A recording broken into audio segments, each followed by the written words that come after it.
Welcome to this lesson on low visibility operations. We will first discuss the theory behind LVOs, then the operations and failure management, before looking at the operations in the simulator. As you can see, there is a difference between low visibility procedures, LVPs, and low visibility operations, LVOs.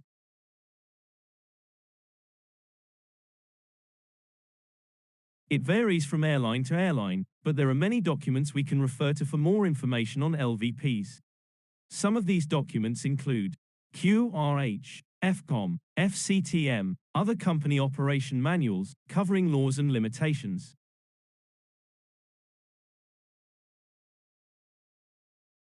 Typically, the captain will be PF for LVPs. Most AOCs will dictate that the captain must be PF when RVR is less than 400 meters. The lowest takeoff minima is a relevant RVR of 125 meters. This means that if the aircraft can accelerate to V1 and slow down to 60 knots, and do this using the 2/3 of the runway, then these 2/3 must be above RVR minima. This takeoff minima might be different depending on the airport, and if this is the case, it will be found in the relevant charts. For runways with an ILS, we will see a green bar placed on the PFD. This is for additional guidance.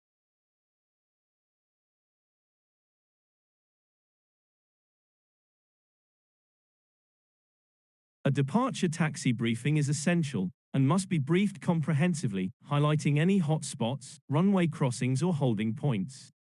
Do not perform any flows or checklists whilst moving. This can cause a loss of situational awareness. If lost, stop and inform ATC immediately. Use your lights to make yourself visible to others. Taxi using both engines. Do not perform single-engine taxi, as this increases workload. Let's review some of the lights and runway markings. Taxi lights are green, and taxiway edge lights are blue.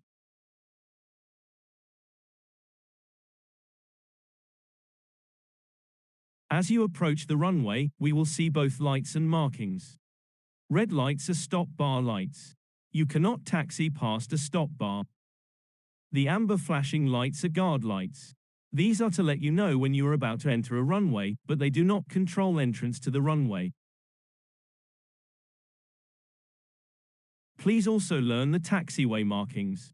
You will see these in the simulator later.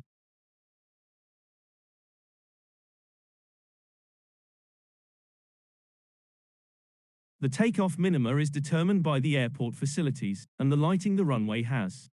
We can see from this chart that if the airport has only runway edge lights and runway centerline markings, then its takeoff minima is 300 meters RVR. However, add some centerline lights to this runway and you now have a minima of 200 meters RVR. Most major airports have high-intensity runway centerline lights spaced 15 meters or less, and high-intensity edge lights spaced 60 meters. In this case, we need an RVR of 125 meters. If you have to reject the takeoff, ATC will not be able to see you. This means you are more reliant on yours and your crew's own observations. This is a favorite of sim instructors to give to you at the sim. So make sure you have a plan and it is in the back of your mind for every takeoff. Reject the takeoff. When we set up our approach, we need to confirm what the aircraft is capable of. There are several ways to find this out. One of these ways is the ECAM status page. We can also check the QRH and the MEL for any other downgrades in landing capability.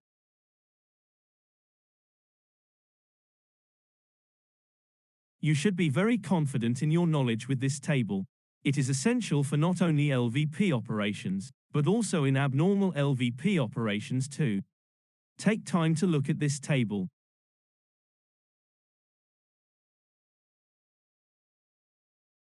Here is a Lido approach plate for Düsseldorf, in Germany. We can see it has a Cat 3B approach for runway 23 left. When Cat 3 Bravo minima is stated on the chart, Cat 3 Alpha minima can be used as well, in case of a downgrade. Cat 3 Alpha minima is only shown on a chart when the airport is approved for Cat 3 Alpha operations only. It is essential to monitor the FMAs at all times, and for an autoland it's no different. The FMAs will show us the current landing capability, and can also notify us of a downgrade in the landing capability. To perform a Cat-2 approach, the FMA must show at least Cat-2 when the approach push button is pushed.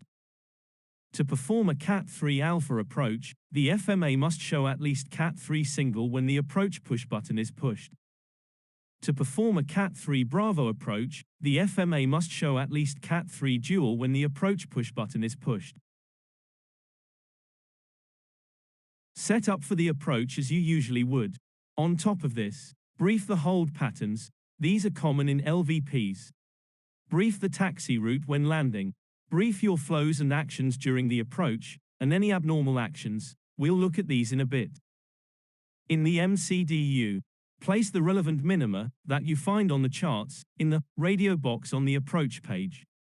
For a Cat-3B autoland with no minima, you will need to enter no in the radio box. The approach ban is at 1,000 feet above airport elevation. You can continue past the approach ban if the relevant RVRs are at or above minimum. If the RVR deteriorates below minimum once you have passed the approach ban, you may continue towards minimum. In the case of a Cat-3B with no minima, you can continue to land. Note, the approach ban is relevant for all approaches, not just in low visibility procedures.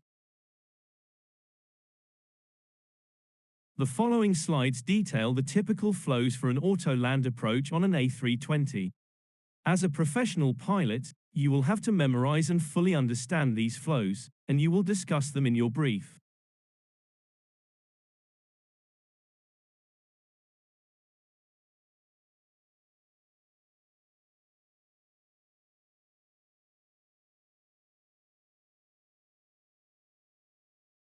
Once you've landed, the rollout phase is equally as important as the approach phase. It is crucial you are receiving the correct information from the airplane to ensure it is doing the job you want it to do. Note, if an airplane is not equipped with rollout guidance, the midpoint RVR may change. In this case, for a Cat-3B approach, the midpoint RVR changes from 75 meters RVR to 125 meters RVR.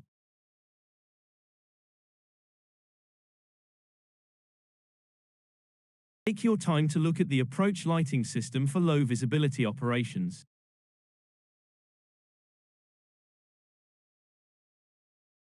The handling of abnormal events, including failures leading to an aircraft downgrade, vary depending on where the aircraft is situated on the approach profile. For downgrades above 1,000 feet, the appropriate actions must be completed, and the new minima must be inserted in the MCDU if applicable.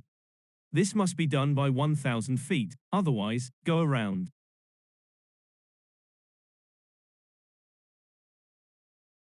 Below 1,000 feet, any downgrade of landing capability results in a go around, unless below the alert height, 100 feet, where you should only go around if the red auto land light comes on. Take time to familiarize yourself with the image above.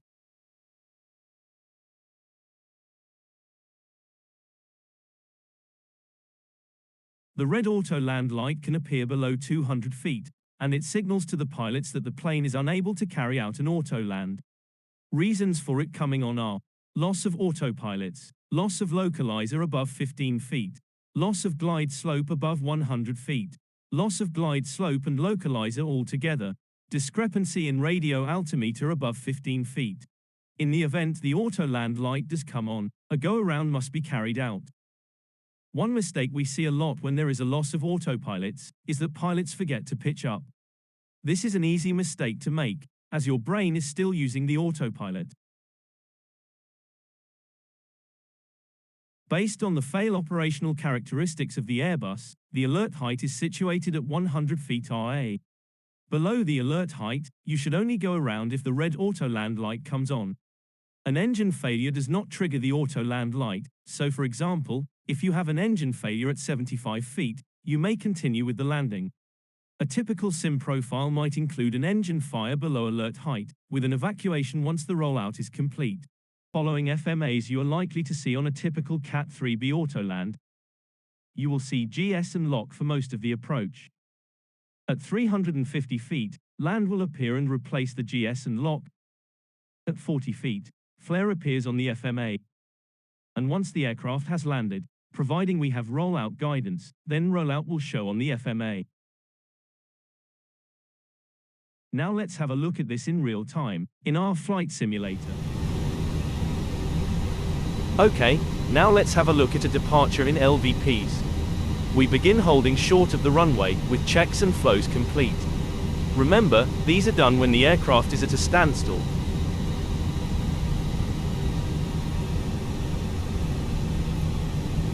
For the rest of this lesson, we will be looking at departures in LVPs, a Cat 3B approach and auto land, and failure management scenarios.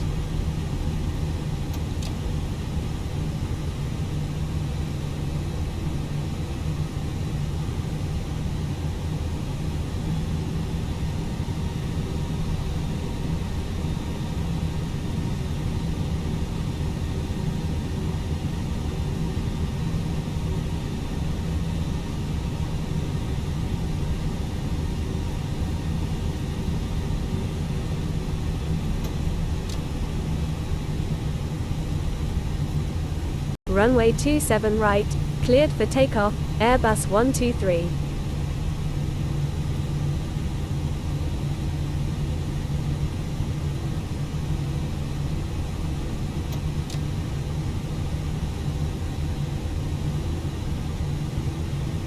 Okay, so I can see more than 6 runway centerline lights in front of me, which indicates a 90 meters visual segment. Are you happy we are above the takeoff minima of 125 meters? Affirm. Takeoff.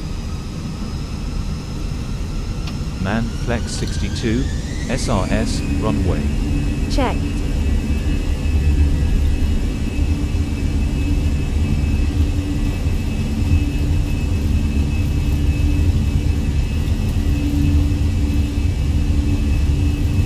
.100 knots. Checked.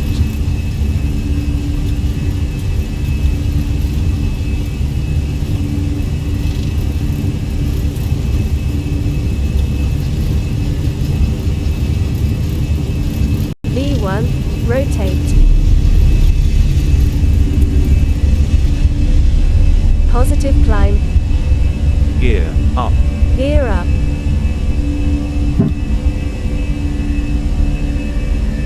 AP1. Checked.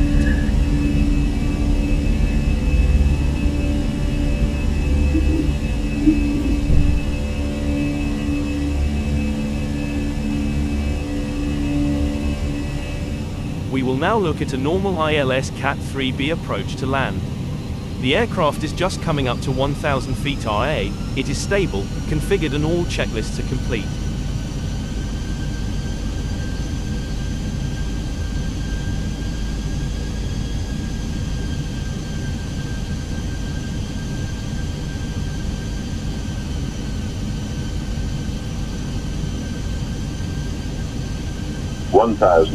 Checked.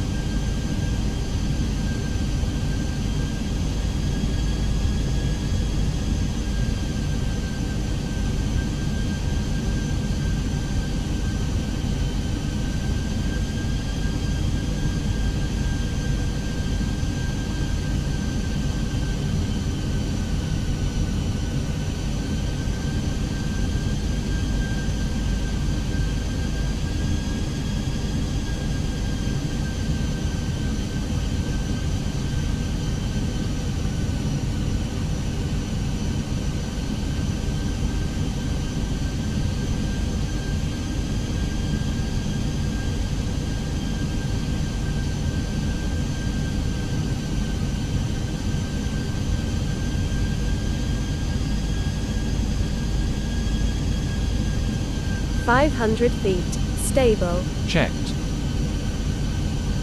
400. Land.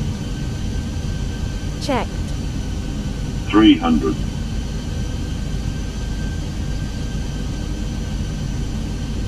200.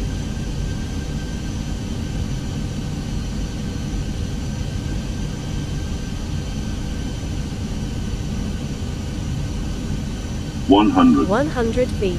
Continue. 50. 40. Flare. 30. 20. 10. Retard. rollout, spoilers, reverse green, decel,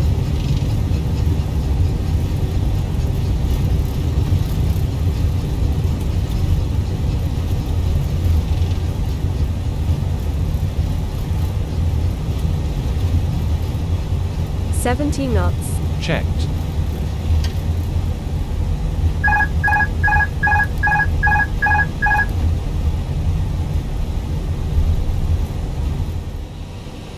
Here we are flying an ILS Cat 3B approach into Dusseldorf, onto the ILS 23 left. We are flying a decelerated approach, and are currently on an intercept heading. Lock star. checked,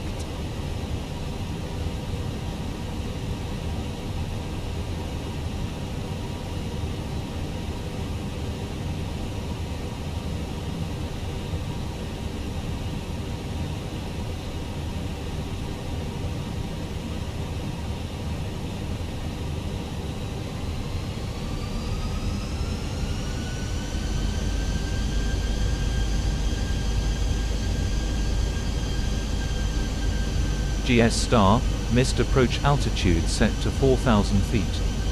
checked,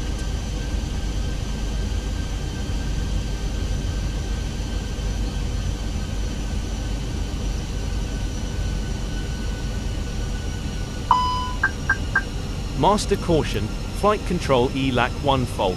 My radios, E-cam actions. ELAC 1, off, then on. If unsuccessful, ELAC 1 off. The fault remains, so ELAC 1 off. Clear flight control, Clear. no expanded checklists or resets. Status page shows Cat 3 single only. We have no ELAC 1, and are unable Cat 3 dual. Okay, I am going to update the minimas to the Cat 3 Alpha minima of 50 feet, and place this in the DH section.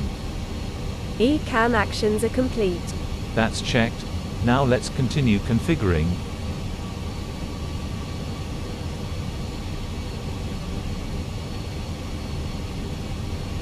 Gear down. Speed checked, gear down. Speed managed.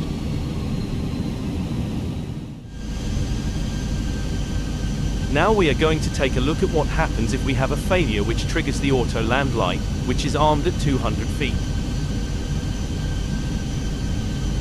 1,000. Checked.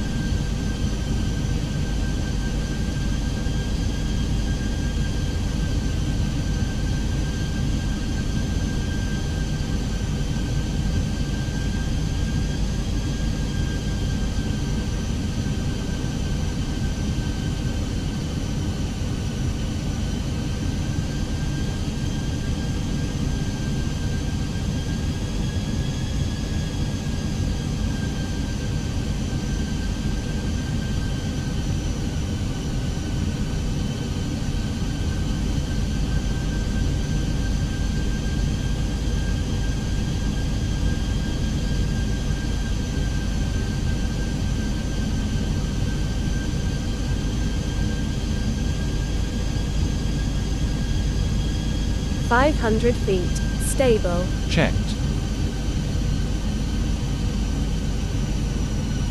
400. Land. checked,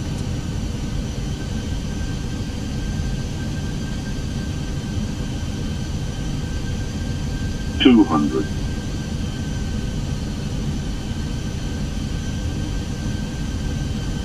Go around, flaps. Mantoga, SRS, go around track. checked, positive climb, Gear, up. gear up,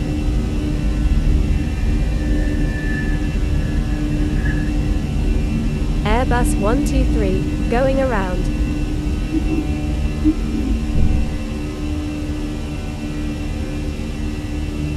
The most important thing here is to fly the aircraft. Once we are safely away, above MSA, clear of any weather and traffic, and have advised air traffic control, we can then look at the E-cam.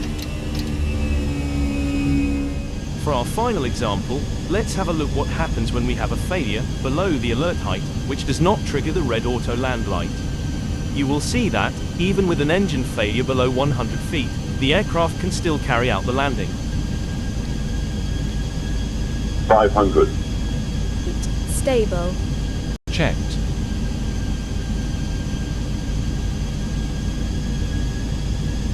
Land.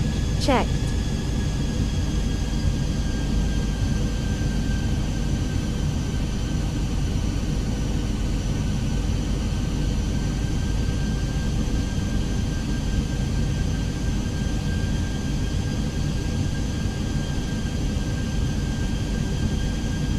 One 100 feet. Continue. Engine failure. 50, 40, Flare. 30, 10, retard, Master warning. Rollout. Reverse green. Decel.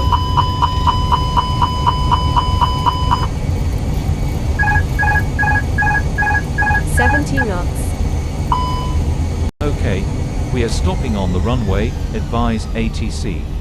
Mayday, mayday, mayday. Airbus 123, engine fire. Stopping on runway. Parking brake set. Attention crew at station. Confirm the failure. Engine 2 fire. Confirmed on SD page, and fire light on overhead panel. My radios, ECAM actions. ATC and crew advised. Engine 2 master. Off.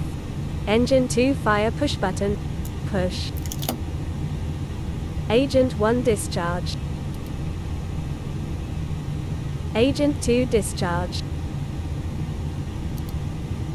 Fire still remains. Okay, we need to evacuate, let's perform the emergency evacuation checklist.